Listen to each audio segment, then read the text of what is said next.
Good day po muli mga ka-woods, welcome ulit dito kay 3M mga gawain na mawalang magawa. Yan po mga ka-woods, ang inyo pong natutunghayan ay nagkakating naman po si 3M ng 2x2. At ito pong kanyang mga cucumber ay napakatagal na panahon na niyang itinabi. At ito po ay 2009 pa po na i-preserve niya lang po ng maayos at matagal. At ngayon po ay kinating niya. Ito po ay gagamitin niya sa paggagawa ng porma.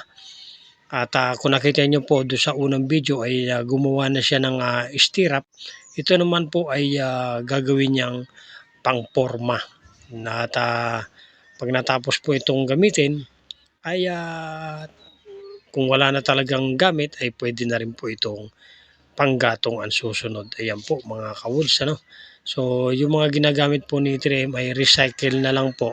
Balibal lang po dun sa mga nabili niyang huli, bakal, buhangin, at semento. Yan po. At the rest po ng kanyang kagamitan ay mga naitabi niya na po na matagal na. At tulad po ng graba, yan po ay matagal niya nang naitabi.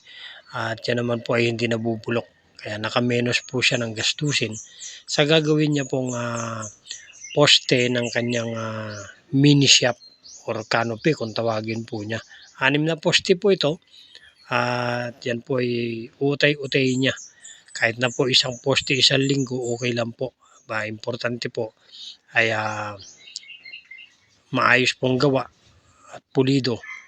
Di bali pong mabagal at matagal. Ayan po. At iisa lang po siya na or solo lang po siyang gagawa. Kaya po muli mga ka-woods, patnubayan po natin ang ating Panginoong Diyos sa pagbibigay ng malakas na kalusugan, malakas na pangangatawan sa araw-araw para magampanan po natin ang ating tungkulin sa buhay. Katulad po ng ating pagserbisyo sa ating pamilya.